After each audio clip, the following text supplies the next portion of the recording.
W ostatnią sobotę sierpnia kartuski rynek wypełnił się smakami i zapachami lokalnych specjałów podczas 18 powiatowych targów produktów ekologicznych. Głównym organizatorem targów był powiat kartuski, a współorganizatorem Stowarzyszenie Turystyczne Kaszuby. To wyjątkowe wydarzenie przyciągnęło wielu mieszkańców i gości. Tłoczymy oleje na zimno z ostropestu lniany i rydzowy, kimchi, kasza gryczana niepalona. Mamy kolczyki z prawdziwymi kwiatami naturalnymi, które sama zbieram, suszę. Bransolety, biżuteria, spinki do mankietów, obrazy. Kombucha, naturalny probiotyk, octy, dżemy, syropy. Zapraszam na ocet z igieł sosny. Wszystko do pielęgnacji ciała, ale też takie prozdrowotne rzeczy.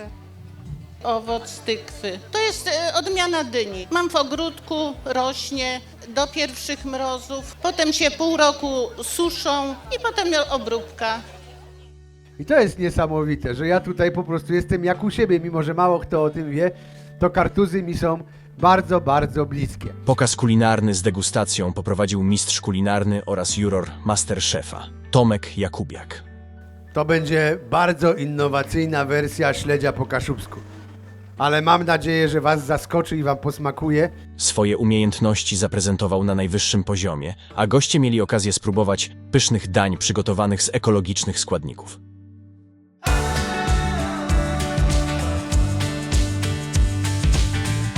Co jeszcze dziewczyny macie? Kawę, herbatę, ciasto, klopsy, gołąbki, chleb ze smalcem, zupa, żurek, pierogi, jeszcze dużo innych rzeczy.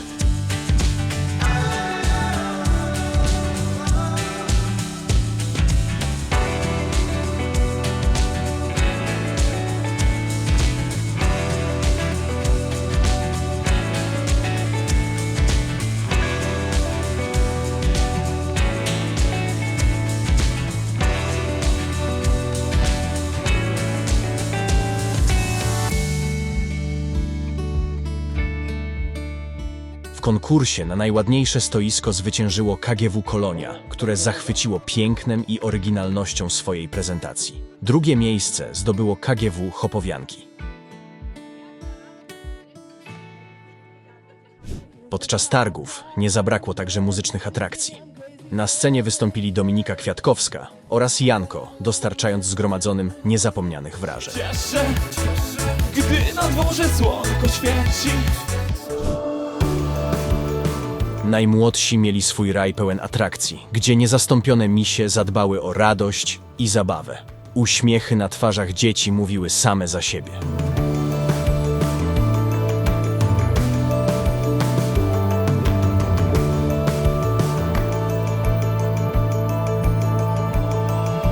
Serdecznie dziękujemy wszystkim za obecność i zapraszamy już na kolejne edycje.